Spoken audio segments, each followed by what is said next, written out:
मेरा ये सवाल है सिंध पुलिस से और गिजरी पुलिस स्टेशन से और जो भी हुमैरा असगर अली जिनकी अभी वफात हुई उनके फ्लैट में, उनसे ये पूछना है कि क्या आप लोगों ने कोई प्रॉपर इन्वेस्टिगेशन की कि एक इंसान की डेड बॉडी अंदर 1 महीने से पड़ी हुई है और बाहर से ताला लगा हुआ है। तो ताला बाहर से किसने लगाया?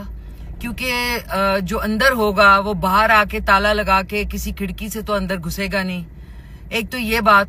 दूसरी ये बात कि जो मालिक मकान थे उनका इतने अरसे से तनाजा चल रहा था, तो 1 महीने के बाद वो बैलिफ लेके आता है और बाहर ताला लगा होता है और ताला तोड़ते हैं तो अंदर उसकी बेचारी की जो बॉडी है वो पता लगता है कि जी 1 महीने से अंदर है।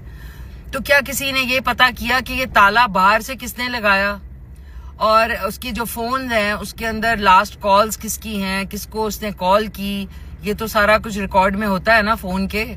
आप लोग प्रॉपर इन्वेस्टिगेशन करें खुदारा। ये इस पूरे सिनेरियो में बहुत दाल में काला नजर आ रहा है कि ये तबई मौत। चलें, आपकी जो डॉक्टर जो भी हैं वो डॉक्टर वो कह रहे हैं कि जी हालत इतनी खराब है कि पोस्टमार्टम की रिपोर्ट प्रॉपरली नहीं आ सकती, लेकिन अब 2025 है, बहुत ऐसी चीजें हैं जिसकी वजह से आप पता लगा सकते हैं। और सबसे पहले तो आप लोगों को ये पता लगाना चाहिए कि बाहर से ताला कैसे लगा हुआ था, जबकि घर उसको तो अंदर से ताला लगाना चाहिए था, अंदर से लॉक करना चाहिए था। तो आप लोग यही अभी तक भूल गए हैं। तो इस पे प्लीज जरा गौर करें और इस केस को प्रॉपरली इन्वेस्टिगेट करें। वो बिल्कुल ठीक ठाक थी, बिल्कुल फिट भी थी, यंग भी थी और इतने अरसे से अगर रह रही थी तो 2024 के सितंबर से अब तक जो मोहल्ले वाले हैं और जो फ्लैट वाले हैं उनको कुछ नहीं पता, कोई वेयर अबाउट्स का नहीं पता। बाहर से ताला लगा हुआ है और जो है एक इंसान